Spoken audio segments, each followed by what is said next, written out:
Bonjour à tous, bonjour à toutes, bienvenue dans Tailgate, le podcast 100% NFL des équipes de The Free Agent. Deuxième rendez-vous de cette semaine, troisième rendez-vous des playoffs, puisque nous allons aujourd'hui faire la preview du Divisional Round. On vous rappelle que le dernier podcast, celui qui est paru mardi, revenait sur l'ensemble des matchs de Wildcard. Vous pouvez toujours l'écouter, il est bien sûr toujours disponible sur l'ensemble des plateformes d'écoute. Aujourd'hui, c'est la preview du Divisional Round, 4 matchs à voir, ça se resserre, les taux se resserrent. Bientôt, nous connaîtrons l'affiche du 59e Super Bowl, mais nous en sommes pas encore là. Il nous reste encore 2 semaines avant de connaître les deux équipes qui se battront à la Nouvelle-Orléans pour le titre suprême. Pour être avec moi pour ces previews de ces 4 matchs du Divisional Round, c'est Seb qui est avec moi. Salut Seb, comment tu vas ? Salut Flav, bonsoir à toutes, bonsoir à tous, bonsoir à toutes ceux. Et bien oui, comme tu le disais, 4 matchs qui nous attendent ce week-end, 4 défis, dont d'ailleurs quelques-uns pas piqués des hannetons, comme dirait ma grand-mère. On va regarder ça un petit peu ensemble, faire un état des lieux. À la loupe. Et avec nous aussi notre Bertrand. Salut Bertrand, comment tu vas ? Bonjour Seb, bonjour Flav, bonjour à tous les auditeurs. Eh bien écoute, pour le coup, ça va bien. Comme l'a dit Seb, on est sur les 4 matchs et puis après les 2 autres matchs en AFC et en NFC Conference Championship qui vont être les plus intéressants pour moi parce que là, on commence à avoir la crème. Les wildcards, c'était le tour de chauffe pour certains, on l'a bien vu. Là, c'est fini le tour de chauffe, on attaque le sérieux. Et on a décidé de vous faire un podcast, 100% de gens vraiment compétents pour ces playoffs, puisque aucune de nos franchises n'est qualifiée, ni même en Divisional Round, mais ne l'était même pas en playoffs. On rappelle que entre nous trois, l'équipe qui a le mieux réussi a terminé avec 6 victoires en saison régulière, ce qui ne donne quand même pas cher de nos franchises. À nous 4, on n'arrive même pas aux Chiefs, pas dire. C'est quand même triste. On arrive aux Vikings, on n'arrive pas aux Chiefs. Ça laisse rêveur. C'est beau. C'est là que vous voyez qu'il y a une équipe de spécialistes qui est en place.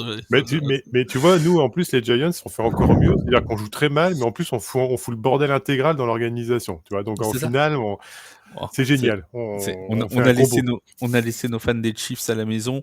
Ils sont au chaud, ils se reposent pour ce week-end parce qu'il faut vous le rappeler en ce début d'émission. Il y aura non pas un mais 2 lives, on peut vous le confirmer sur Twitch.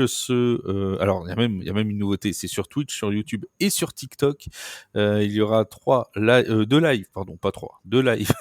Un samedi à 22h30 pour le match entre les Chiefs et les Texans. Ce sera avec Seb, ce sera avec Jean, avec Raph notamment, et dimanche à 21h, le match entre les Eagles et les Rams. Ce sera avec Jean, une nouvelle fois, avec Vince, avec moi-même. Il y aura même Charles qui devrait passer une tête pendant le live, comme quoi, vous voyez, il y a du talent chez TF1. Bon, on commence ces previews du Divisional Round avec, donc, on va faire par chronologique, le premier match qui nous intéresse, samedi à 22h30. Je vous le rappelle, commenté en direct sur Twitch, ce sera le match entre les Chiefs et les Texans. La tête de série numéro 1, les Chiefs de Kansas City, en quête de leur triplé historique, vont affronter l'une des équipes un peu surprises de ces playoffs, même s'ils étaient déjà là l'an dernier au même stade de la compétition. C'est pas forcément l'équipe qu'on attendait le plus. Un match entre les Chiefs et les Texans, ça nous rappelle des souvenirs d'un match de playoff absolument incroyable il y a quelques années avec 51 points marqués par les Chiefs. Mais là, on s'attend peut-être à un match un peu plus défensif. Tu rappelais ce match de 2019, un match de wildcard, en effet, remporté 51-31 par Kansas City, qui avait été mené largement 24-0 en deuxième quarter, mais les Texans... Mais qui menaient à la mi-temps, si je me souviens bien. C'est possible, il faudrait que je retrouve... Il me semble que les Chiefs menaient 28-24 à la mi-temps, alors qu'ils étaient menés 24-0 à 10 minutes de la mi-temps. C'était un truc de ce genre-là, je crois. Toujours est-il que les Texans de 2024 plus exactement, ne sont pas ceux de 2019. Un match qui s'annonce peut-être défensif, oui en effet, puisque on sait que c'est a priori le point fort des deux clubs. C'est d'ailleurs grâce à sa défense, on peut le dire, que Houston a survécu au premier tour face à Justin Herbert et les Chargers de Los Angeles. Leur attaque a eu du mal à se mettre en route. Il a fallu attendre la fin du deuxième quart-temps avant de l'avoir vraiment produire du jeu, et de quelle façon, hein, puisque très très long drive d'ailleurs, de plus de 80 yards, et je crois de 13 jeux pour ouvrir le score pour leur part grâce à leur attaque. Mais c'est grâce à la défense qu'ils ont tenu le coup. Cette défense, elle a intercepté Justin Herbert 4 fois, dont une fois pour un pick six, alors qu'il avait lancé 3 interceptions pendant toute la saison. D'ailleurs, il en a profité pour poster le pire rating de sa carrière, à 13 points de rating. Et puis, il y a aussi des équipes spéciales qui ont bloqué un punt et relancé un extra point pour marquer 2 points. Et cette défense, elle a également muselé le jeu au sol des Chargers, puisque ce jeu au sol, il a été limité à 50 yards pour 2,8 yards par portée. Cette défense, elle sort pas de nulle part. Elle est quand même 4e en sac de la ligue et 4e également en matière de ballons volés. Et donc, c'est elle qui a donné le temps à Stroud et à l'attaque de trouver leur rythme et de se mettre en place. Et puis, il faut rappeler que Houston et Kansas City, ils se connaissent aussi bien parce qu'ils se sont déjà rencontrés il n'y a pas très longtemps, en week 16. Et ce jour-là, eh ben, cette défense, elle n'a réussi qu'un seul sac et elle n'a provoqué aucun turnover. Alors, leur pass rush est redoutable à ces Texans. Hein. Daniel Hunter a un win rate de pass rush, c'est-à-dire un taux de victoire sur ses tentatives de rush de 26%. Will Anderson, 25%, c'est à peine plus bas.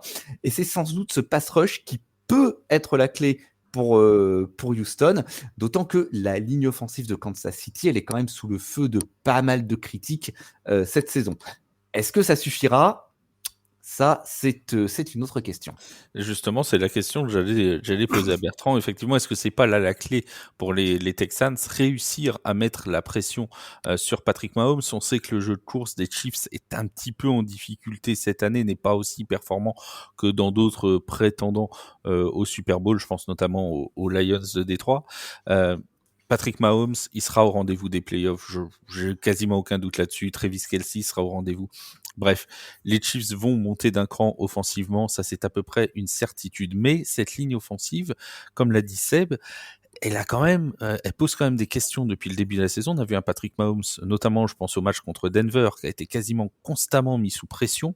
Je parle du premier match de la saison, hein, pas de celui avec les remplaçants. Mais le premier match, il avait été mis quasiment sous pression. Est-ce que c'est pas là la solution quand on connaît le talent du pass rush de Houston? Mettre Patrick Mahomes sous pression, sous l'été noir, pour se donner une chance de réaliser ce qui serait l'un des plus gros exploits de ces dernières années en NFL. Là, tu as très bien résumé. De toute façon, on va dire les tenants et les aboutissants d'une telle rencontre, puisque on sait très bien que toutes les équipes qui sont là, de toute façon, sont des équipes où il faut commencer à chercher les petits défauts et pas les gros défauts comme on pourrait avoir dans les 32, on va dire les 28 ou 26 autres franchises de la ligue. On sait ce que c'est, nous, les gros défauts. Hein, ouais. Oui, niveau gros défauts, on se place là, hein, pour le coup. Il n'y a pas de problème. Et donc, au final, oui, le pass rush va être un élément clé, parce que tout le reste de l'équipe des Chiefs est bien équilibré dans son ensemble. On sait que Steve Spagnuolo a bien préparé son équipe de nouveau, et ça, on en est certain, il n'y aura pas de gros couacs au niveau défensif, au niveau du jeu défensif. Il sait comment il va falloir attaquer cette rencontre. Et au niveau de l'attaque, Andy Reid a fait de toute façon son plan de jeu habituel, et ça fonctionnera quoi qu'il arrive. Maintenant, c'est sûr et certain, si on recherche bien dans les éléments qui peuvent être susceptibles de faire plier cette équipe, ça reste la ligne offensive avec un Patrick Mahomes qui, de toute façon, on l'a bien vu, il a même eu une blessure assez récemment à la cheville. On s'est même demandé comment il a pu faire pour revenir aussi facilement et aussi rapidement. En tout cas, c'est sûr que c'est l'élément qui fait que les Chiefs ont une possibilité en tout cas, de rompre, de plier et de rompre. Maintenant, il va falloir aussi profiter pour les Texans, en tout cas, à partir de là, de récupérer le ballon et de bien bien conserver le ballon et de bien s'en occuper pour ne pas le rendre trop rapidement aux Chiefs, parce que ce sera ça aussi le problème, c'est que si le ballon est rendu trop rapidement aux Chiefs, ça va peut-être passer une ou deux fois au travers des mailles, mais à un moment donné, ça finira par ne plus payer. On peut dire aussi, juste une petite anecdote, parce que Seb est notre champion des stats, mais pour le coup, Patrick Mahomes, ça fait 6 fois qu'il est en divisional round, et 6 fois qu'il passe, et ça fait partie des records historiques de la Ligue à ce niveau-là. Donc, comme tu as dit, on n'a pas de doute que notre ami Patrick Mahomes sera au rendez-vous. Je serais tenté de te dire que les gens peuvent consulter des statistiques plus détaillées dans un excellent article qui a été écrit sur The Free Agent par moi-même. Exactement. Qui s'intitule, si vous voulez le retrouver, qui s'intitule Divisional Round, Patrick Mahomes, le maître ultime. Voilà, c'est effectivement 6 victoires, aucune défaite, plus de 70% de passes complétées par Patrick Mahomes, 1813 yards, 16 touchdowns lancés, aucune interception en wildcard, en Divisional Round pour Patrick Mahomes, et 6 victoires, aucune défaite. Ça pourrait être la 7e fois consécutive que les Chiefs iront en finale de conférence, ce qui n'a été fait qu'une seule fois dans l'histoire. C'était avec les Patriots de la Nouvelle-Angleterre qui avaient réussi 8 fois à aller de suite en finale de conférence. Donc voilà, ça pose un petit peu le personnage. On est d'accord avec ça, il y a aucun doute sur le fait que Patrick Mahomes va élever son niveau de jeu dès que les playoffs vont arriver. Mais ça me semble être une telle évidence. Je le dis depuis. Voilà. Pourtant, je ne suis pas pro Chiefs, mais alors, est-ce que vous m'entendez? Oui, on t'entend très bien. D'accord, parfait. Je sais que je ne suis pas pro Chiefs, mais ça me paraît une évidence. Je le dis depuis tellement le début de la saison. Cette équipe en attaque, elle joue avec le frein à main. On va voir. On a une Alors, coupure réseau. Ce qui est certain pour compléter ce que dit Seb, c'est qu'à mon avis, à part le fait de se remettre en route d'une si longue absence après quelques semaines sans avoir joué, ça, à mon avis, tu vas aller mettre le doigt dessus à un moment donné, on a quand même une équipe qui est habituée à ces joutes de playoffs et qui, par rapport à d'autres équipes, comme je dirais un peu les Vikings, qui ont entre guillemets découvert avec Sam Darnold les playoffs récemment, c'est pas l'équipe qui va se faire surprendre à ne pas suivre le rythme, ou en tout cas à ne pas démarrer son match. Alors, elle risque de, sur les premières minutes du premier quart-temps, avoir plus de difficultés à se mettre en route, mais je pense qu'inévitablement, à un moment donné, le rythme va se retrouver de nouveau et la machine Chiefs se mettra en route. Voilà, c'est peut-être le seul élément pour le moment qui est on a déjà vu, notamment sur le, je pense ça. Alors, Mais non, il y a Seb qui... Alors, Seb ne nous entend plus, je crois. Et donc, du coup, par intermittence, nous, on l'entend. Alors, on essaye de le prévenir gentiment que nous ne l'entendons plus. Mais voilà, on va régler ce petit souci technique. Et oui, c'est ça, de faire des podcasts d'un bout à l'autre de la France. Charles, si tu nous entends, n'hésite pas à louer un studio dans les prochains mois, histoire que nous puissions être tous sur la même longueur d'onde, si j'ose dire. Mais nous allons retrouver Seb dans le courant de ce podcast. Non, mais t'as raison, Bertrand. Il y a cette vraie question de cette longue absence sur le terrain, finalement, des titulaires, parce que c'est quand même plus de 20 jours sans jouer. J'aime à croire qu'Andy Reid sait très bien ce qu'il fait et qu'il ne fait pas ça au hasard, mais quand même, ça fait une absence qui peut poser question.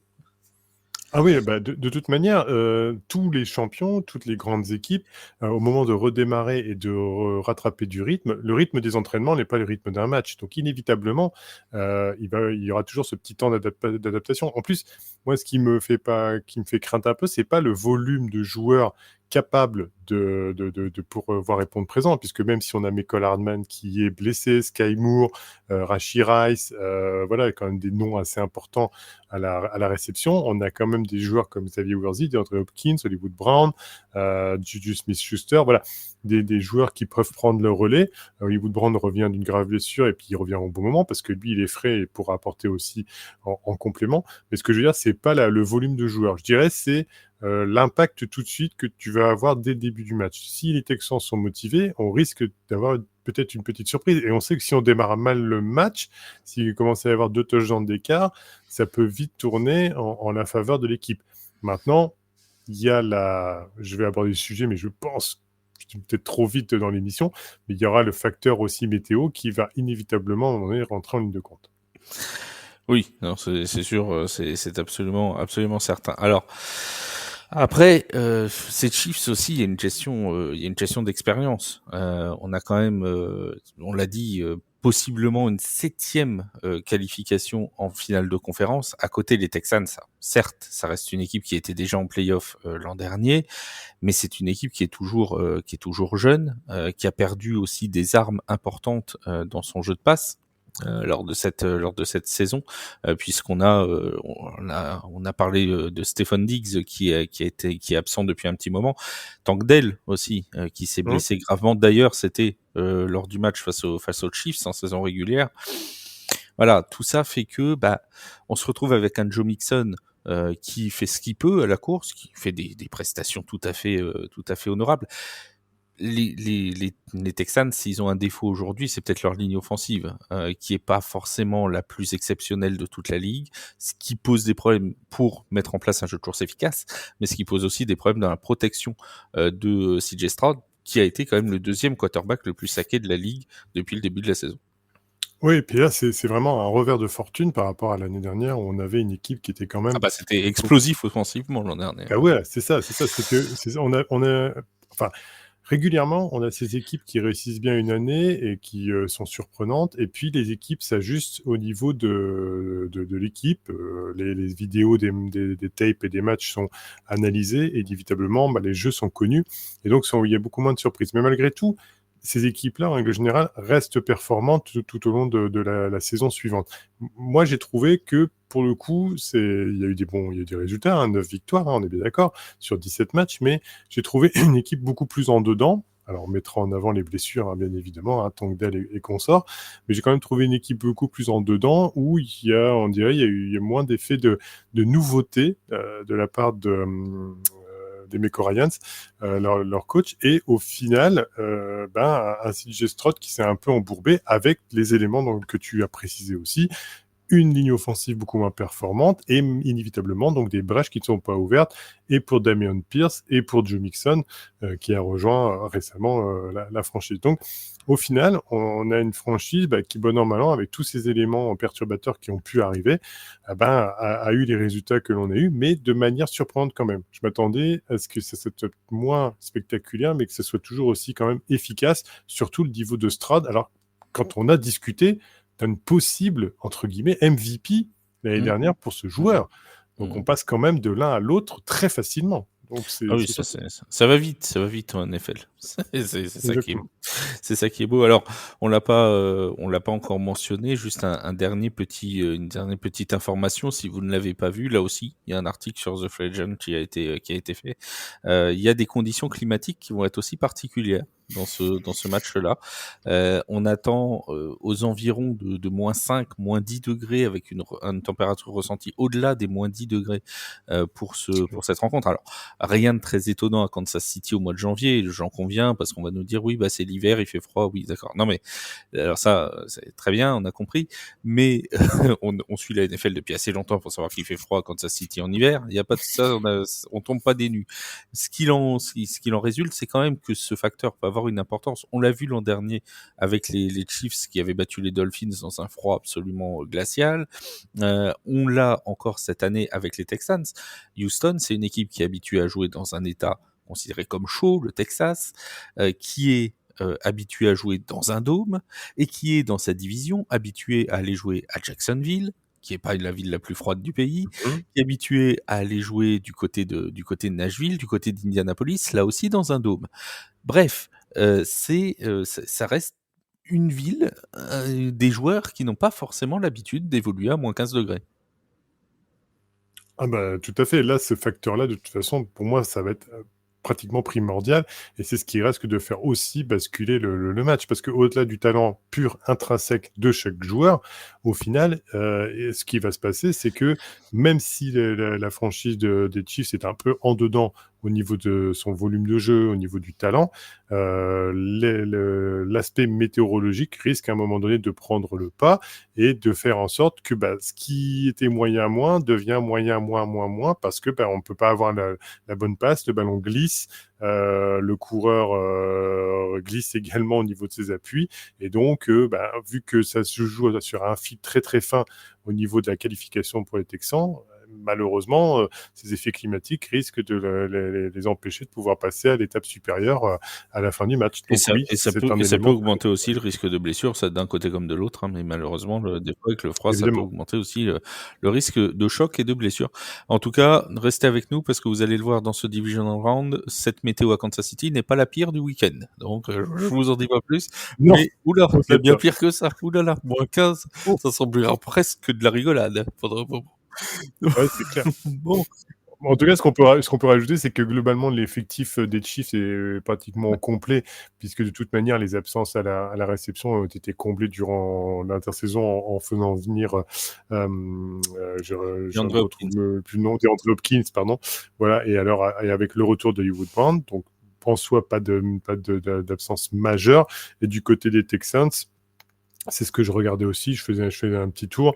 Bon, à part Stephen Diggs, mais Stephen Ça fait un Diggs, moment on sait maintenant, hein. aussi que de sa manière dont se passe sa carrière et en tout cas qui n'est pas du mieux. On a beaucoup de joueurs par contre qui sont questionable. Alors, veut dire qu'ils seront présents, mais globalement, ça veut dire aussi qu'ils ne sont pas foncièrement à 100% pour démarrer un match. Et ça, c'est plutôt aussi un élément, je veux dire, qui peut être déterminant au moment du match. Donc, c'est vrai que le côté favori du match, le côté météo, le côté les joueurs ne sont pas tous à 100% et que d'autre côté ils le sont, le côté expérience, c'est vrai que ça fait pencher quand même la balance fortement du côté d'une victoire des Chiefs. Donc pour toi, victoire des Chiefs sans trop de doute. Allez, Alors, on va malheureusement. jouer à la bookmaker. Les bookmakers donnent 8,5 points d'écart entre les deux équipes. Est-ce que tu vois Houston perdre de plus ou moins de 8 points?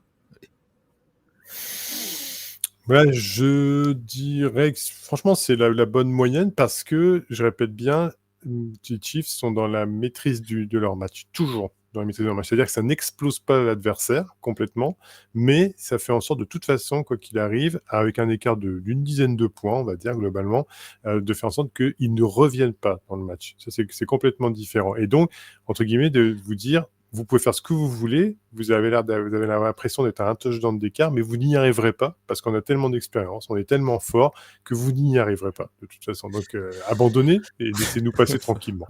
C'est que c'est un peu ça. Alors quand je dis malheureusement tout à l'heure, c'est pas pour dire je ne veux pas Oh que les non, Chiefs passent non, non. parce que je n'ai aucune parti pris sur aucune équipe, tout simplement malheureusement Non, et pour alors les Texans puisque là pour le voilà. coup c'est vraiment en plus la vérité. On a pour le coup aucun parti pris. Souvent on nous a taxé d'être anti-Chiefs, ce qui est complètement faux.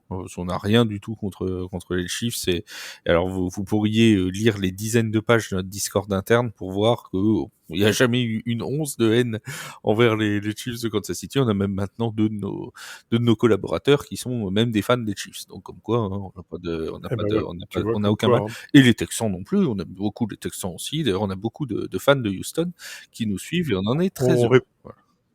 On répond aux quotas qui nous sont demandés au C'est ça. niveau des fans, hein, de la fanbase. Hein. Voilà. Bientôt, il ne nous manque plus un fan des Colts et des Browns, Voilà. et puis on est bon. Si on les trouve, on salue Edo des Mousquetaires qui est fan des Colts. Voilà, ça en fait déjà.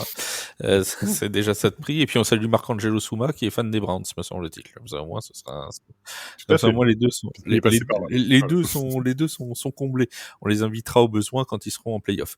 Euh, deuxième match de ce divisional round. Alors, pour l'instant, Seb n'arrive pas à se reconnecter, donc on va continuer avec Bertrand. S'il y arrive d'ici la Mais fin de oui, l'émission, bien vous sûr. inquiétez pas, ça ne change rien. De toute façon, moi, mes collaborateurs travaillent toujours d'arrache-pied, donc ils ont préparé toutes les questions. Donc c'est ça qui est fantastique. Nous sommes interchangeables, c'est ça qui est beau. Euh, Mon cher Bertrand, on va donc du côté de Détroit. On s'envole vers l'autre first seed. On a fait le first seed AFC. Allons voir le first seed NFC. Ce sera dans la nuit de samedi à dimanche à 2h du matin. Les Lions de Détroit qui rentrent donc en compétition face aux Washington Commanders. Des Lions déjà, si on nous avait dit il y a 3 ans que les Lions et les Commanders seraient en divisional round de playoff NFL, il n'y a pas grand monde qui l'aurait cru. Alors, Ah non. Globalement, c'est sûr que les Commanders reviennent de loin et les Lions, c'était en construction Ouais, progressive, ils ont on mis va du temps dire. à se Donc, c'est construire, ouais. sûr que c'est...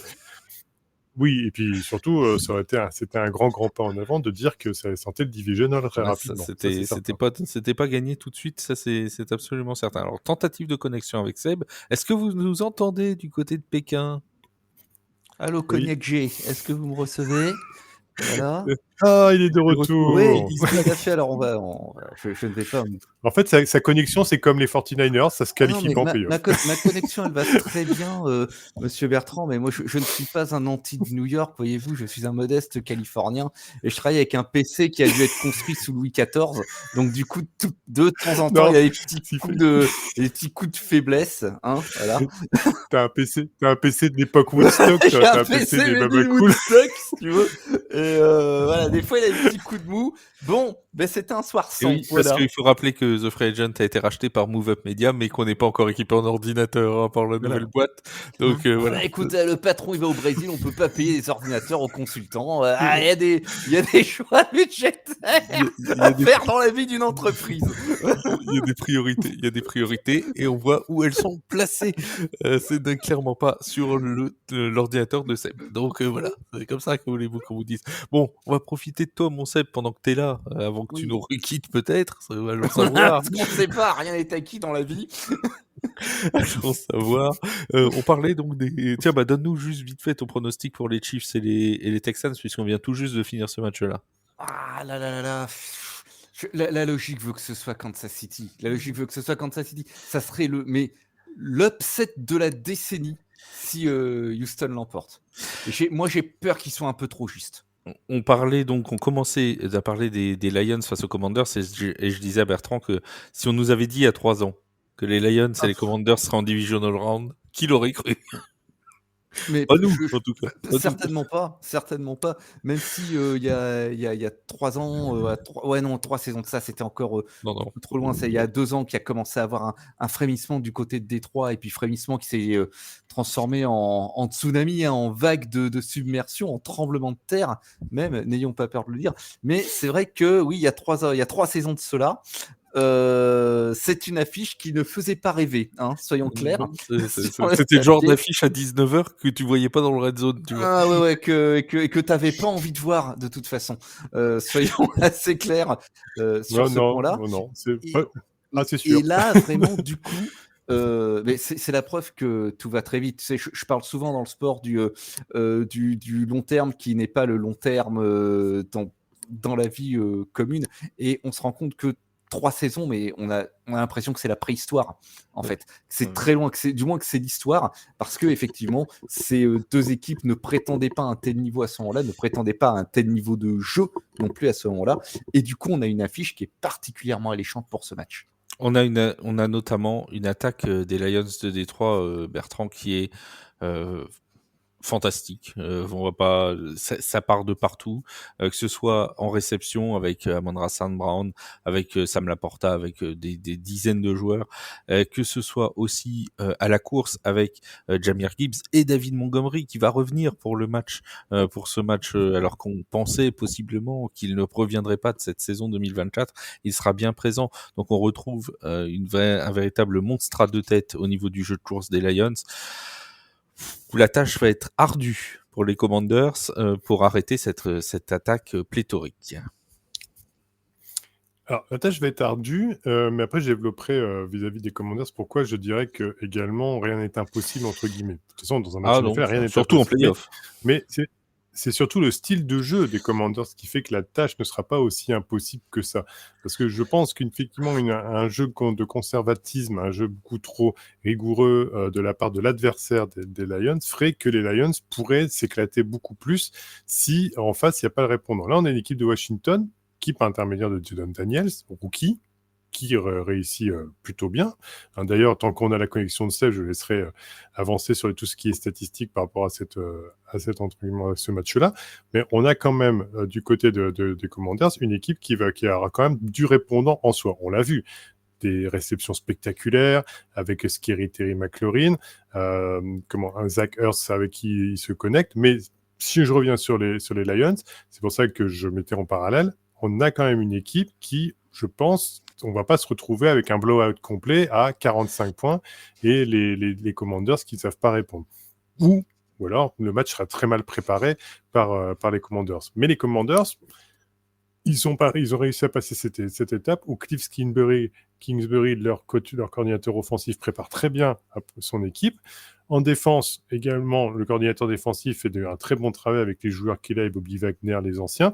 Et Dan Quinn amène tout son savoir et toute sa connaissance au niveau expérience, au niveau du head coaching. Donc, on a une équipe des Lions qui va devoir s'employer, je pense, plus qu'on ne le croit, même si les Commanders viennent du wildcard, pour pouvoir passer ce tour de playoff.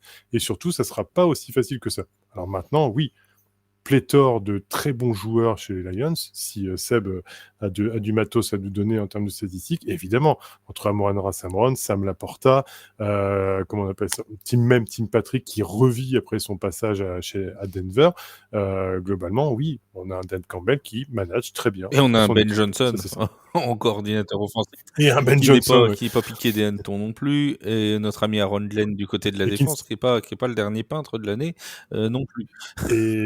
Et Ben Johnson qui ne s'est pas piqué comme l'illustre Ben Johnson qui s'était dopé à Séoul. C'est pas le même. Alors ça, c'est pour les plus jeunes, les Jeux Olympiques de Séoul, tout ça. Bref, vous chercherez dans vos livres d'histoire. Ça fera pas de mal de les ouvrir. Cherchez au-dessus de l'étagère de mamie, dépoussiérez un peu le livre d'histoire, vous allez trouver JO de Séoul. N'en faites pas, ça se trouve facilement. Mon cher Seb, on a un talon d'Achille chez les Lions, et c'est peut-être un petit peu étonnant, enfin étonnant non, parce que c'était déjà celui de la saison dernière, c'est leur backfield défensif qui est quand même 30e en nombre de yards concédés à la passe. Ce qui est étonnant, c'est qu'il y a quand même des noms qui sont pas des perdreaux de l'année. Brian Branch est un joueur de talent. Kirby Joseph fait une très bonne saison avec les Lions, et pourtant l'ensemble de ce backfield continue à prendre des camions de yards. Ça prend des camions de yards, mais dans l'ensemble, ça tient quand même, parce que si ce backfield, il est 30e NFL, l'attaque contre le sol, elle, est 5e, et puis en termes de points marqués, c'est une attaque qui est classée 7e, donc qui est top 10 NFL. Alors, on pourrait trouver ça paradoxal, mais c'est aussi le signe d'une attaque qui plie, mais qui ne rompt pas, pour reprendre un cliché éculé du sport et de la poésie française. Et puis, vous pouvez trouver dans le même livre d'histoire que JO de Séoul. Voilà, vous le trouverez dans le même livre d'histoire. Et c'est également une défense qui a subi un nombre insensé de blessures et qui, malgré tout, est encore présente et est encore là. Et tu parlais des qualités de management, Bertrand, de Dan Campbell. C'est effectivement là qu'on les voit. Parce que je crois qu'à un moment, il y a eu plus de 20 joueurs qui étaient sur la liste des blessés. Enfin, et ça touchait toute la défense en plus. Et c'était toute la défense. De ligne, tout, il y avait tout. Et d'ailleurs, on a vu qu'avec le retour d'Alexandre Zalone la semaine dernière, il a quand même été d'un très très grand secours dans la victoire contre Minnesota. Et la semaine dernière, pardon. Il y a 2 semaines de ça, en week 18, il a été d'un très très grand secours dans la victoire contre Minnesota. Donc, j'en suis presque à me demander si cet empilement de blessures, ça devient vraiment un facteur. Parce que ça a tenu le coup jusqu'ici. Pourquoi est-ce que ça ne continuerait pas? Et on parlait de la machine qui était devenue les Lions. Je vous ai dit 7e défense, mais première attaque, messieurs, on va quand même rappeler les chiffres. 33,2 points marqués par match. Moi, j'appelle ça un rouleau compresseur. Et puis, vous avez le retour de la doublette, le one-two punch au sol, avec Jahmyr Gibbs, 1412 yards, 16 touchdowns, leader de la NFL. Il n'est pas seul, leader au sol, ils sont plusieurs. On va en reparler un petit peu plus loin. Et David Montgomery, 775 yards, mais en 14 matchs seulement, et 12 touchdowns. 2 joueurs au profil complètement différent, l'un particulièrement mobile et agile, l'autre très très puissant, et qui est vraiment un running back qui rentre dedans.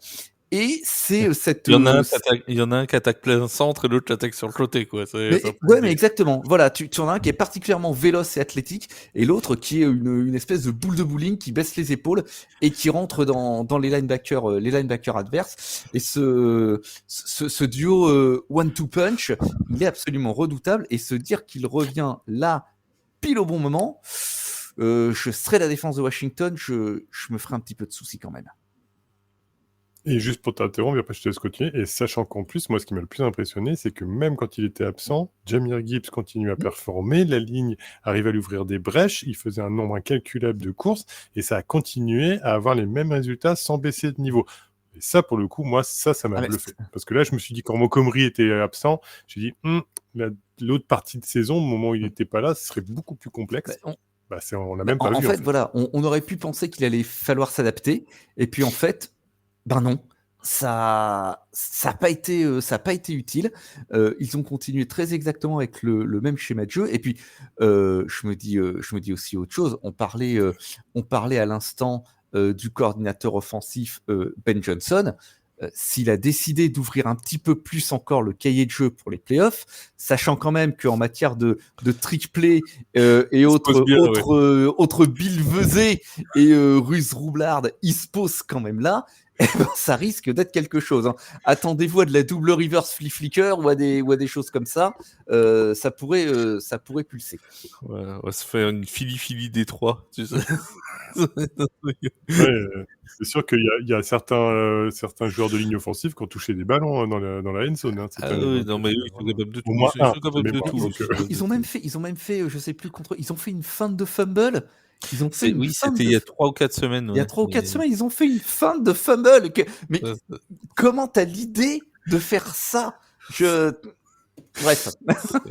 Et puis des fois, il y a Jared Goff qui vend tellement bien ses play action que les défenseurs lui foncent dedans, et alors qu'il a déjà plus le ballon. Vraiment, ça c'est vraiment une de ses forces. Et il joue le ride le plus. C'est-à-dire le ride, c'est le fait de laisser la main sur le ballon entre les bras du running back, il le garde le plus longtemps possible comme ça. Enfin, c'est admirable la façon dont il le fait. C'est une des forces de Jared Goff, qui en a d'autres, mais c'en est une des siennes. Les Commanders, quelque part, ils ont un avantage dans ce match-là, Bertrand, c'est que ça aussi, c'est un grand poncif du sport, mais ils ont rien à perdre. Ils arrivent avec le statut, à la rigueur, ils prennent une doudoune, personne ne leur en voudra. Là, voilà, ils sont tête de série numéro 6. Ils s'étaient peut-être même pas programmés pour être en play-off cette saison. C'était censé être une étape de reconstruction. Il y avait un nouveau coach, il y avait un nouveau quarterback qui arrivait. Il y a des joueurs qui n'ont pas forcément l'expérience des playoffs. Quand tu prends l'effectif des Commanders, il n'y en a pas beaucoup qui ont joué des dizaines de matchs de playoffs. Il faut rappeler que la dernière victoire en playoff de la franchise, c'était il y a 19 ans, quand même, hein, avant celle de ce week-end. Donc, autant dire que Jayden Daniels, c'est à peine né. C'est vous dire l'idée, quoi. Donc, voilà, il y a ce contexte-là où c'est une équipe en construction, et allons-y, jouons, on n'a rien à perdre. Ah mais tout à fait. Et de toute façon, n'oublions pas une chose, c'est le mojo d'une équipe. Durant toute la saison, il y a eu des victoires de la part de Washington qui ont été sur le fil, voire des victoires spectaculaires. On se souvient d'une dernière passe qui passe où un défenseur réussit à la prendre, je ne sais plus à quelle semaine et quelle équipe. C'était contre les Bears. La mérite de Jayden Daniels. Tout compte fait, il la relâche, le ballon arrive miraculeusement dans les mains, et ces moments-là, on a beau dire ce qu'on veut, ça forge aussi l'équipe, et ça forge aussi le reste de ta saison. Et puis au moment où tu vas arriver si tu as un peu de chance, dans les moments de play-off qui vont compter. Bien, comme tu as dit, ils n'ont rien à perdre, ils peuvent s'attaquer à ce match en se disant, de toute façon, notre parcours, il est très beau. Mais au-delà de se dire qu'il est très beau, ils ont aussi, comme je disais tout à l'heure, le staff nécessaire en termes d'expérience, entre Cliff Kingsbury, Dan Quinn et le coordinateur défensif, dont je n'ai pas le nom, mais je vous laisse regarder, pour pouvoir, en tout cas, faire en sorte que l'équipe soit équilibrée et attaque de la meilleure des façons ce match, tout du moins pour se donner une chance de gagner. Sachant que, en termes également d'absence et de présence, on n'a pas une équipe qui est décimée par les blessures. Ça, c'est important aussi pour la plupart des joueurs. Et tout le monde arrive, on va dire, entre guillemets, en bonne forme et avec surtout des éléments comment on appelle ça, d'expérience. Et ça, c'est important. La franchise de Washington a bien travaillé là-dessus en mettant un Bobby Wagner dans la colonne vertébrale de l'équipe au niveau de la défense pour apporter toute son expérience et tout du moins mener à bien toute cette équipe, cette escouade défensive, ou alors de l'autre côté un Zach Ertz qui lui de son côté va permettre aussi de dire aux plus jeunes, en tout cas dans les moments chauds, de ne pas trop s'énerver, s'exciter et de perdre la raison si le match devait leur échapper à un moment donné. Si je dis pas de bêtises, le coordinateur défensif des Commanders, c'est Joe Witt, non? Bon, bref, je vais vérifier, mais je vais vérifier. Bon, bref. Si tu veux, je regarde. Oui, je te confirme, c'est Joe Witt. Voilà. Donc, voilà, comme ça, la fiche est complète. On a quand même, Seb, un Jayden Daniels qui, dans son match de playoff, son tout premier, on sait que c'est important, l'expérience en playoff, a été assez impressionnant. On en a parlé dans le débrief la dernière fois, des 4e tentatives réussies, des courses qu'il a su prendre, et on sait que c'est l'une de ses forces, hein, c'est un vrai quarterback double menace. Il a réussi à prendre des courses décisives contre la défense de Tampa Bay. Est-ce que tu le penses capable de pouvoir encore augmenter son niveau de jeu et profiter de sa connexion avec Terry McLaurin, mais aussi de ses jambes pour pouvoir réussir, là aussi, on parlait de l'exploit possible des Texans, mais ce qui serait un exploit monumental pour les Commanders? Alors, une chose est certaine, je pense que Jayden Daniels, il y a quelque chose qu'il n'a pas appris à la faculté, c'est la signification du mot pression. Parce qu'on a l'impression... Il n'a pas pris la protection non plus, hein, parce que vu comment il court des fois... Oui, et encore, c'était plus prégnant encore en début de saison. Ouais, enfin, il y a eu une ou deux courses contre les Buccaneers où il y va la tête en avant, j'ai eu peur quand même. Hein. Je me suis dit, il recommence. Voilà, c'est vraiment, il joue sans aucun complexe. Il sait battre le blitz. Il a un QB rating de 90.3 contre le blitz. Il est premier NFL.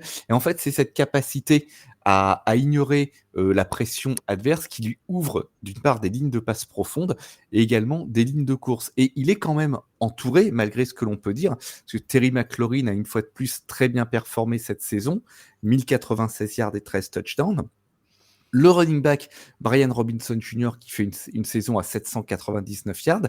Et puis, il y a Diami Brown qui a brillé lors du tour précédent contre Tampa. 5 réceptions, 89 yards et un TD. Il commence à s'affirmer comme un véritable numéro 2.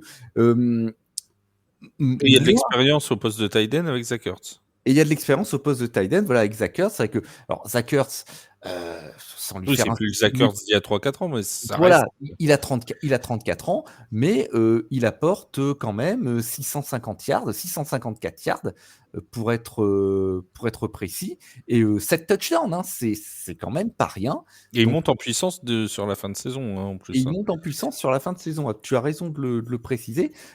Ça reste un joueur avec lequel il faut compter. Moi, ce qui m'inquiète un petit peu plus, c'est quand même cette défense qui est classée 18e en matière de scoring. Alors certes, 3e contre la passe, mais 30e contre la course. Et ça, avec la doublette dont on a parlé tout à l'heure, il risque de le sentir passer assez rapidement. Et puis contre... Ça va finir comme Baltimore la semaine dernière avec 299 yards au sol. Et c'est une défense la semaine dernière contre Tampa qui a quand même encaissé 20 points, qui encaisse 284 total yards, dont 183 par les airs, qui n'a fait qu'un seul sac sur Baker Mayfield et qui n'a pas provoqué d'interception. Et c'est ce point-là qui m'effraie. J'ai peur qu'il n'ait pas les épaules encore pour tenir le choc face à des Lions qui ont l'habitude en plus de faire mal à la tête de leurs adversaires. Parlez-en aux Vikings, hein, quand même, qui avait une satanée gueule de bois contre les Rams. On en parlera peut-être un petit peu tout à l'heure. C'est très dur physiquement de jouer contre Détroit. Voilà, c'est particulièrement dur. J'ai confiance en Jayden Daniels pour ne pas faire un mauvais match, mais je ne sais pas si l'intégralité du club suivra. Et surtout, si jamais l'écart devenait important, est-ce que Daniels ne va pas se sentir obligé de courir après le score et de faire les erreurs de rookie qu'il a quand même relativement évité jusqu'ici? C'est un risque effectivement de le voir peut-être forcer des choses, forcer certains jeux pour essayer de redevenir le héros de la franchise. Bon, ça reste encore une fois un match qui sur le papier est je crois le plus déséquilibré de cette semaine. Hein. Les bookmakers donnent 10 points d'avance aux Lions de Détroit. Voilà. Bon, instant pronostic quand même. Bertrand, on va faire comme tout à l'heure. Le vainqueur, et tu me dis si tu les vois gagner de plus ou moins 10 points, puisque c'est l'écart donné par les bookmakers. Globalement, de toute façon, en wildcard, on avait plus de possibilités de trouver des petites surprises sur un ou deux matchs. Là, on commence à être quand même, ça devient de plus en plus compliqué. Et c'est vrai que les Lions au Ford Field, vu le niveau impressionnant qu'ils ont montré toute la saison. Alors après, on ne sait jamais, l'histoire des playoffs, un moment de panique, Je ne t'ai pas demandé s'ils allaient paniquer ou pas, je t'ai demandé qui allait gagner. Voilà, mais en tout cas, tout simplement pour dire qu'on ne sait jamais ce qui peut arriver sur un match. Le monsieur qui veut remplir son bulletin de Paris va pas dire on ne sait jamais, c'est les playoffs. On lui a demandé de choisir. Et globalement, les Lions, c'est après au niveau des points d'écart, je pense avec plus de 10 Lions points avec plus de 10 points. Bon, c'est même question. Lions ou Commanders, c'est plus ou moins de 10 points. Même réponse, c'est Lions de plus de 10 points. Lions de plus de 10 points. Très bien.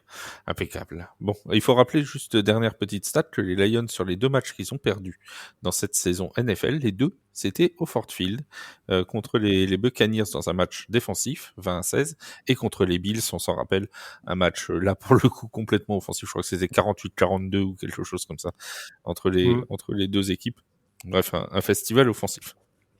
On passe à la journée de dimanche avec le deuxième match de cette conférence NFC. Il sera à 21h en prime time en France.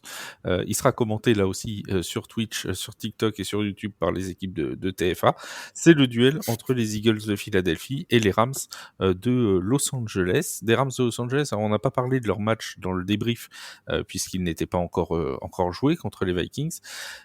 Des Rams, Seb, qui semblent quand même monter en puissance sur ces derniers temps avec un Sean McVay qui trouve toujours la solution en playoff. On avait dit qu'il serait pas marrant à jouer en playoff. Ah ça on avait prévenu. On avait prévenu. On n'a pas toujours été bon dans les pronostics, mais celui-là on l'avait dit. Voilà, vu la façon dont leur saison s'est déroulée une fois de plus avec des creux et des pics, on avait dit que les Rams, ça serait pas l'équipe cadeau pour ceux qui les tireraient en playoff. Hein. Pour mémoire, c'est une équipe qui avait très très mal commencé. Hein. Ils ont quand même commencé 0-2 pour se retrouver 1-4 à un moment avant leur bye week. Et puis, ils ont construit un momentum avec 3 victoires de suite, dont une en overtime contre les Seahawks qui leur permet de passer à une fiche neutre 4-4. Ça replonge derrière contre Miami. Et puis, il va y avoir une petite période de doute, une victoire contre New England, une défaite contre Philadelphie, assez lourde, 20-37. Et puis ensuite, 1, 2, 3, 4, 5 victoires d'affilée contre les Saints, les Bills, les 49ers, les Jets, les Cardinals, grands rivaux de division. Et pour finir, par accrocher la tête de la NFC West et se retrouver face à des Minnesota Vikings qui la semaine d'avant étaient des contenders au first seed, avant de se faire, comment dire. Alors, je suis désolé, j'ai un excellent ami, Fred, si tu m'écoutes, ne m'en veux pas, qui est fan des Vikings depuis, je peux dire depuis qu'il est tout petit, mais pas loin, mais des Vikings qui se sont fait poutrer par les Lions, il n'y a pas d'autre terme, ça a été un match à sens unique. Par les Lions et par les Rams. Et donc, pour ensuite, voilà, reprendre la même contre les Rams, très certainement, alors d'une part, des séquelles de l'affrontement contre Détroit, puisque on le sait, toutes les équipes qui ont affronté les Lions cette saison ont perdu leur match suivant. C'est une équipe qui fait très très mal. Et puis, on a vu également Sean McVay, en fait, se jouer de Sam Darnold comme d'un rookie. C'est-à-dire qu'il a amené la pression, il a rushé énormément. Il y a 9 sacs, je crois, si 9 ma sacs. mémoire est bonne. 9 Sur, sacs record ça. all-time sur un match de playoff. et bilan, qu'est-ce qui s'est passé? Darnold, qui a quelques années de NFL derrière lui, certes, mais peu de matchs comme titulaire, finalement, Et peu il de est matchs de redevenu playoff aussi, d'ailleurs. et peu de matchs playoff, sur ce match, il est redevenu le Sam Darnold qu'on connaissait, c'est-à-dire dépassé par la situation, des lancers peu assurés, et le résultat a été, on a tous vu quel a été le résultat final de 27-9. ce match, 27-9, un score absolument sans appel, une déception certainement terrible pour les Vikings et pour leurs fans, mais la confirmation que Sean McVay, je vais dire, trouve toujours la solution, mais du moins a toujours une réponse à tous les défis qui peuvent se poser devant lui. Parce que quand on regarde les 2 fiches des clubs respectifs, a priori sur le papier, c'était déséquilibré.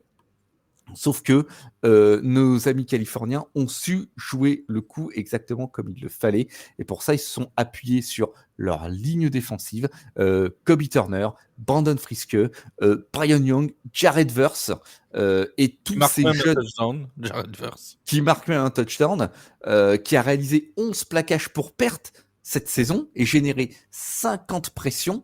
Ils ont un groupe de jeunes défenseurs qui est particulièrement intéressant à voir évoluer. Et la clé pour les Rams, elle est peut-être là. Oui, alors on a une défense qui a beaucoup progressé pour les Rams dans la fin de la saison. Il y a eu des matchs étriqués, je pense à celui je crois que c'était face aux Bears, où ça se finit sur un score. Il n'y avait pas un match face aux Bears en fin de saison, si j'ai pas de bêtises. Non, c'était pas, Non, c'était pas Chicago. les C'était qui Bears, contre qui a eu 12-9 ou 9-6 c'est contre Arizona, qui est un contre très, Arizona. ouais, Voilà. en week 17. C'est ça, en fin de saison. Enfin, il y a eu beaucoup de succès où ça s'est reposé finalement en fin de saison davantage sur la défense. Et ils en auront besoin. Ils en auront besoin parce que on va rappeler, et Seb en a parlé, de ce match qu'il y a eu pendant la saison régulière. On sait que c'est toujours différent en saison régulière playoff, mais il y a eu quand même ce match 37-20 pour Philadelphie. Et surtout, mon cher Bertrand, surtout, toi, ça va t'intéresser parce que tu connais bien le bonhomme, avec un Saquon Barkley qui a fini, non mais excusez du peu, à 302 yards de scrimmage, si je dis pas de bêtises, 255 à la course, 47 à la passe, 2 touchdowns, 302 yards de scrimmage contre les Rams. C'est, je crois d'ailleurs son record cette saison, si je dis pas d'ânerie. Enfin, à 302 yards en même temps, il y a peu de chances que je me trompe. Mais le, la clé, ça va être pour cette défense des Rams de montrer qu'elle a progressé pour pouvoir arrêter notamment Saquon Barkley. Ah bah oui, et puis là, il va falloir passer une autre étape fait parce 300 que yards, je vous le dis tout de suite, le match il est plié. Ah bah, et puis bon, je vais être beaucoup moins, on va dire, en donnant beaucoup de nuances ou d'hypothétiques sur ce qui pourrait se passer durant ce match-là. Pour moi, je pense que globalement, les Eagles vont imposer vraiment leur style, leur force, enfin tout va être imposé en passant par la défense en elle-même. Donc oui, il va falloir beaucoup plus que la malignité ou la malice, si j'ai envie de dire, de notre ami Sean McVay au-delà de tout ça, parce qu'il ne pourra pas réitérer, on va dire, le fait de jouer sur les faiblesses de son adversaire. Son adversaire est beaucoup plus conservateur dans le jeu, un jeu très simple, une très très grosse défense avec une secondary au niveau des linebackers entre Zach Bond, Jalen Carter, Josh Sweat, Oren Burks et consorts, et surtout donc c'est le milieu de la défense là où les receveurs peuvent jouer en slot receiver ou des choses comme ça, et museler complètement, ce qui vous oblige globalement à devoir faire soit des longues passes derrière le backfield défensif, ou soit tout du moins jouer à la course. Donc au-delà de ça, j'ai peur que la jeunesse de Los Angeles, malgré tout le talent qu'ils peuvent avoir avec le Matthew Stafford, soit un peu réduit à néant au niveau de leur façon de jouer. En plus, comme on disait, on a un front seven qui est très très très performant également au niveau du jeu, et Blake Corum, lui de mémoire est blessé, et tout va se jouer avec Karen Williams au niveau qui peut être très performant, mais qui risque à mon avis d'être un peu dépassé par le nombre de snaps qu'il va devoir jouer. Voilà, donc bonhomme allant, si on amène tout ça, c'est sûr que il va falloir pour se donner une chance de se retrouver sur le terrain en attaque du côté des Rams, d'avoir une défense qui réitère une très très grosse performance. Mais au jeu du touche-push, j'ai envie de dire, je sens que les Eagles sont quand même beaucoup plus malins. Oui, on va avoir une vraie guerre possible aussi à la course parce que on a parlé tout à l'heure. T'étais plus là, bon, Seb, t'étais parti vers d'autres contrées, mais on a parlé tout à l'heure du temps à Kansas City, du côté d'Arrowhead avec un possible gel. La météo. Du côté de Philadelphie nous annonce une température avoisinant les 0 degrés et de la pluie et de la neige mêlée pour le match. Alors, la neige qui ne devrait pas tenir sur le terrain, mais n'empêche que ça crée toujours des conditions un peu particulières, avec du vent en plus, des rafales de vent à plus de 50 km/h. Bref, des choses qui généralement ne favorisent pas le jeu de passe. Ça va un petit peu compliquer la donne. Donc, probablement favoriser le jeu de course, et à ce jeu-là, j'ai bien peur que quand même les Eagles aient un sacré avantage. Même si Kyren Williams, ça fait une très bonne saison, hein, on s'entend. Un temps idéal pour jouer au football, j'ai envie de dire, à la fois. C'est ça. Je dirais que le temps et la météo qui va se passer à Philadelphie est à l'image de la franchise de Philadelphie. Et alors, je l'ai pas précisé, mais inutile de le dire que les Rams sont pas les gens les plus habitués à la neige ou à la pluie froide. La Californie plus le jeu en dôme. Hein, ils aimeraient bien avoir un peu de pluie en ce moment du côté de la Californie, mais là, non, c'est pas. Voilà. Malheureusement pour eux, ça n'est pas le cas. Oui, effectivement, d'autant que là, on parle pour Philadelphie, on parle quand même de la deuxième attaque au sol de la ligue, 7e en termes de scoring.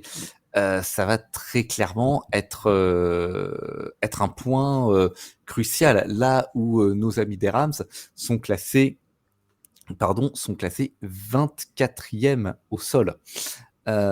Donc une équipe qui joue en dôme, dont le jeu au sol n'est déjà pas particulièrement brillant, risque de se retrouver là dans des conditions particulièrement difficiles pour lancer.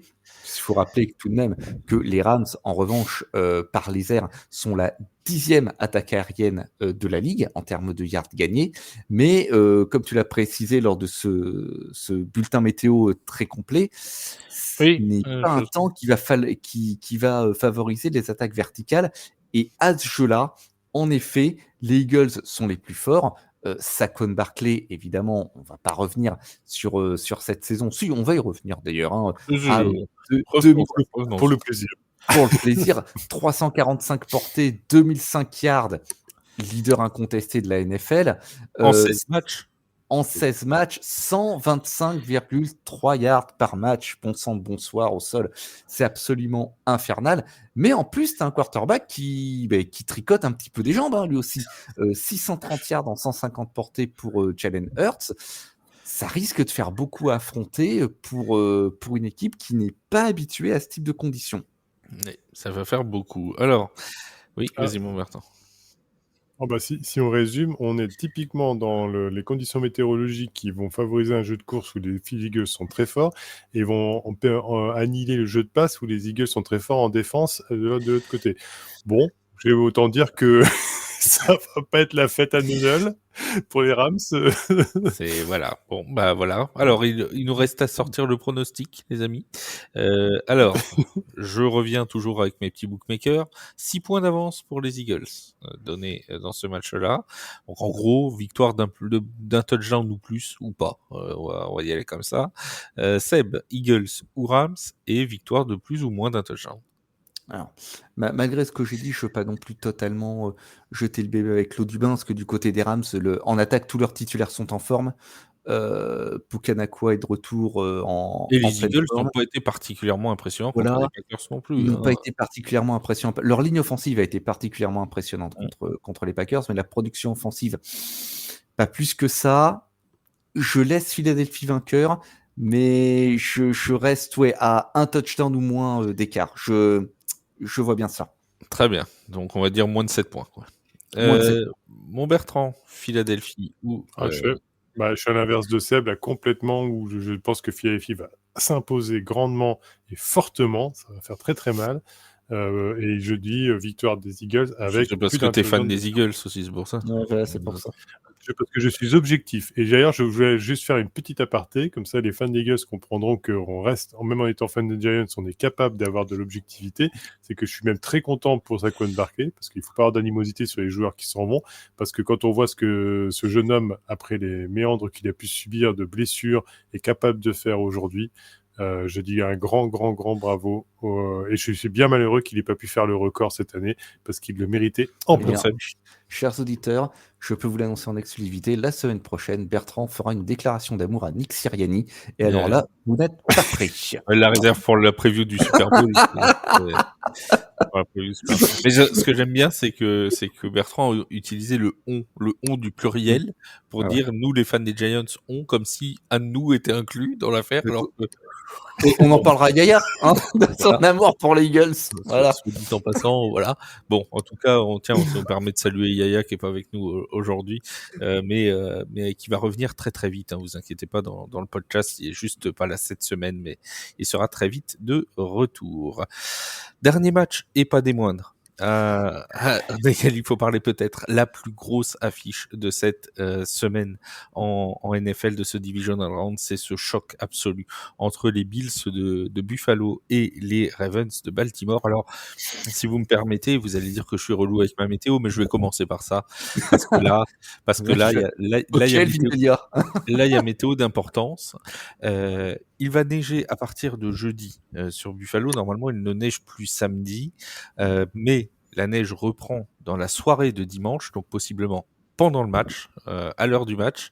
La neige reprend, et alors la température, tenez-vous bien les amis, moins 13 sous abri, moins 24 en ressenti, puisqu'il y a du vent de nord qui soufflera, donc on sera une ressentie sur le match entre moins 24 et moins 27 degrés ressenti. C'est une température absolument affolante. Alors à Buffalo on est habitué, hein, c'est un vrai avantage du terrain à Buffalo pour le coup. Baltimore joue à l'extérieur, c'est une ville du nord des États-Unis, ils sont habitués à des conditions relativement froides, mais n'empêche que ça reste quand même des conditions particulières, des conditions qui favorisent normalement un jeu de course développé. Autant dire qu'entre Josh Allen d'un côté et Derrick Henry de l'autre, mon Bertrand, on risque de se régaler. Ah bah écoute, tu dis Josh Allen et Derrick Henry, mais je te mettrai Lamar Jackson et James Cook dans le lot. Non, parce que là, ça va se faire plaisir. Hein. Et du Ty Johnson, et du... le match, il risque de vite dérouler parce que ça va courir. Hein. Je vous dis, ça va y aller. Ah bah oui. Alors, c'est ça qui est dommage, parce qu'on a c'est ce que j'ai metté dans la merveilleuse preview que vous pouvez retrouver. Il va apparaître vendredi. Très bientôt. Oui, il va apparaître voilà, apparaître vendredi. Donc, globalement, on est sur... Preview écrite, oui, bien sûr, évidemment. Et vous pourrez trouver les 3 autres faites par notre serviteur ici, Flav. Il y en aura 2 jeudis de vendredi. Remarquable. Il y aura 2 jeudis de vendredi, donc vous aurez toutes les previews écrites en plus de ce podcast. Voilà, on arrête de se jeter des fleurs maintenant, Flav, et puis on... c'est toi qui les as achetés, moi je l'ai précisé. Oui, c'est vrai. Et donc l'autre coureur des Baltimore Ravens, je crois que c'est Hill. Son tout prénom, je ne l'ai plus, mais enfin bon. Justice Hill. Voilà.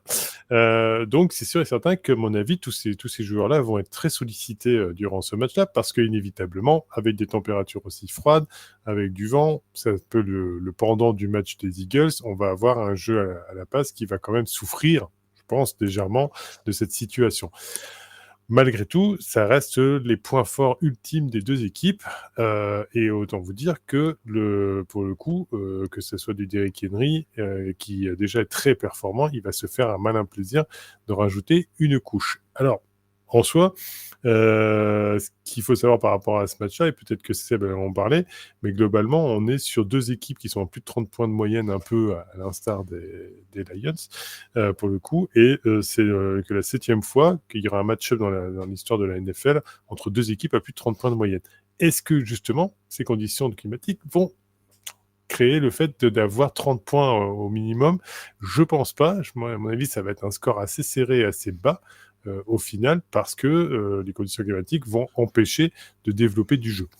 Au-delà de ça, on a quand même 2 superbes équipes avec 2 quarterbacks, pour le coup, au niveau comme ça, qui sont nommés en tout cas pour le titre de MVP cette année, à plus de 4 milliards pour Lamar Jackson, près de 41 touchdowns de mémoire.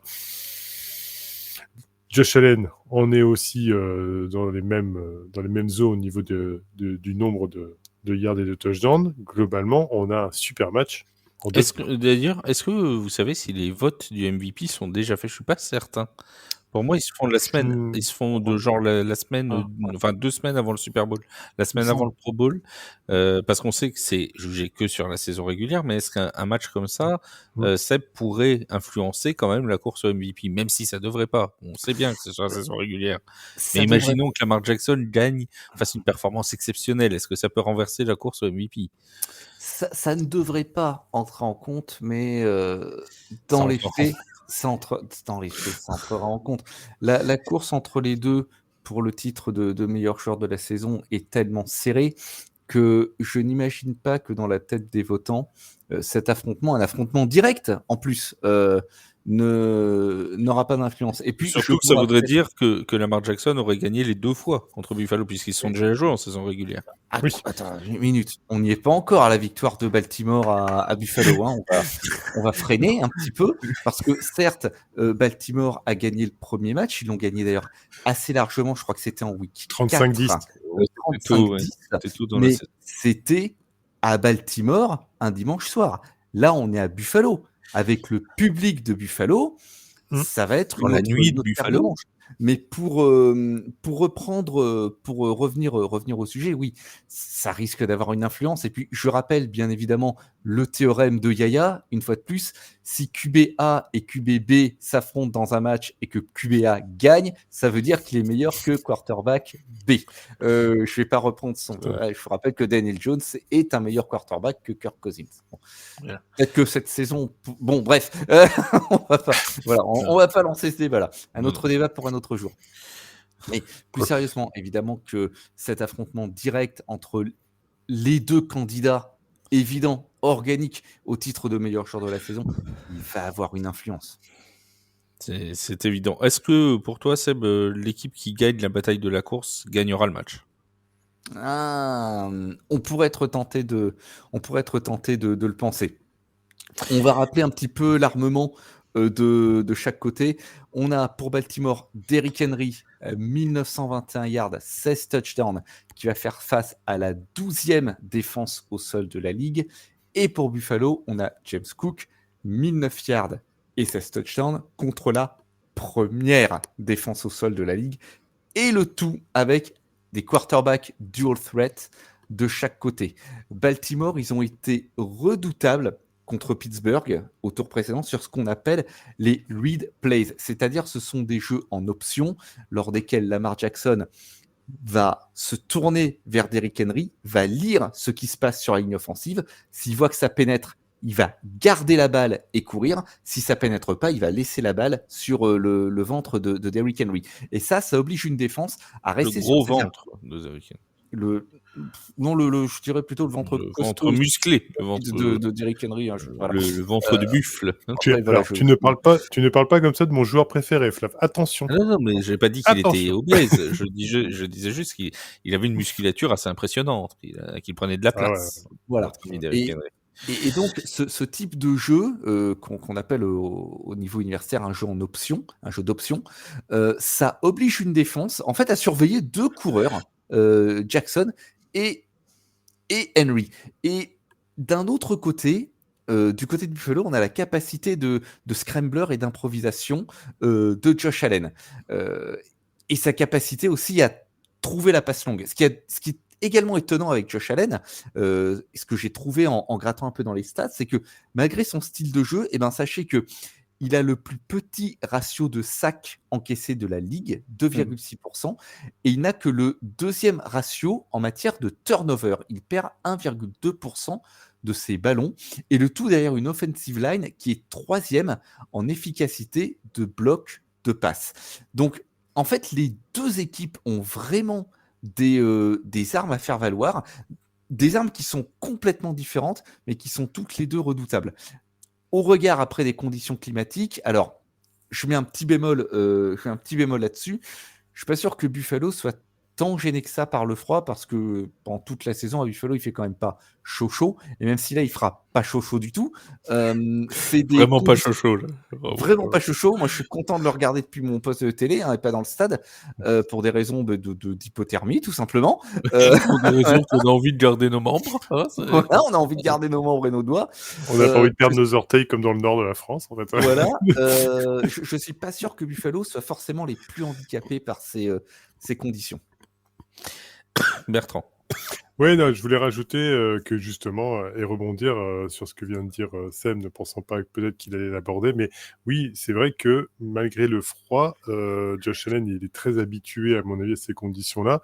Alors, pas aussi extrêmes parfois, mais malgré tout, il est habitué. Il sera moins gêné dans des passes qui pourraient être déviées par le vent, puisqu'il en a l'habitude. Et surtout, au final, moi, je trouve que par rapport à Josh Allen qui avait beaucoup d'interceptions les années précédentes, il a mis encore plus de sûreté dans son jeu, il a mis plus encore de précision dans son jeu, et au final, moi je trouve que s'il fait... Lamar Jackson a les chiffres avec lui, pour le titre de MVP par exemple, je trouve que Josh Allen, lui, a la précision et le fait de s'imposer à chaque match, entre guillemets, et en plus, ce qui rajoute il va nous énerver Wake. Hein. S'il défend Josh Allen. Il y a Wake que je le vois déjà sauter dans en allant au collège, là, je le vois déjà sauter dans sa voiture en écoutant le podcast. Ah bah écoute, qu'est-ce que tu tu dire veux que Josh Allen méritait le MVP, là, je crois que je le vois déjà m'envoyer un message.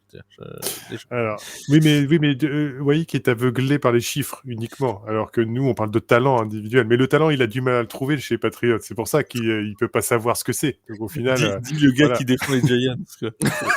Ouais, c'est quand même pas faible hein, comme argument. Ouais.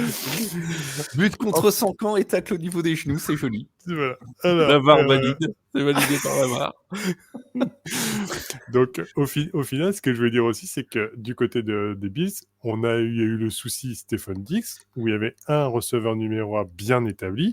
Ça, pour des questions d'ego, ça a posé problème. Ils se sont débarrassés du joueur. Amari Cooper est arrivé en étant, lui, tout à fait beaucoup plus discret au final, mais sûrement en apportant ce qu'il faut. Et puis, en fait, Josh Allen, il est dans la configuration peut-être qu'il souhaitait enfin avoir, une variété de ses cibles, une variété de distribuer comme il le veut, au final, sans avoir un joueur qui lui dise « il me faut le ballon ». Au final, et peut-être que la réussite commence à venir là, et qu'enfin, ils vont pouvoir accéder à une étape qu'ils attendaient. Oui, n'oublions pas un point, tu as raison de parler du dossier Stephen Diggs.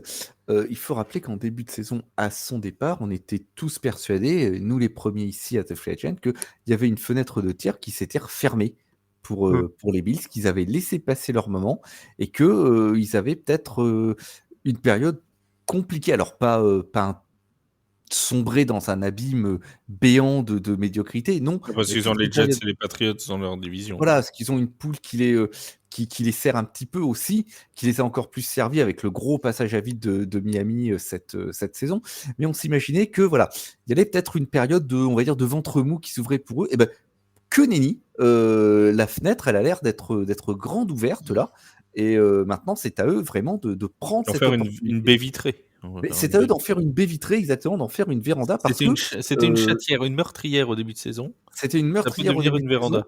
Mais ça peut se refermer aussi vite que ça s'est rouvert, en l'occurrence. Ils peuvent se reprendre la porte dans la tronche, oui, ça c'est possible aussi. Mais mon cher Bertrand. Et pour finir, désolé si c'est long, mais on prend tellement plaisir à vous développer tous ces... D'ailleurs, on va encore faire 1 heure sur ce match-là. Parce que voilà, c'est ça.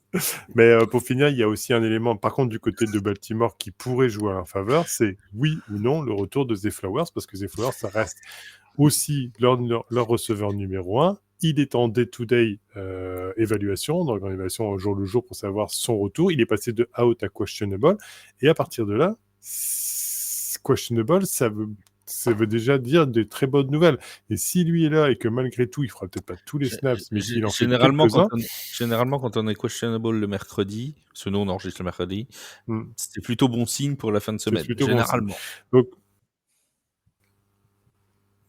donc au final... Ah, c'est bien.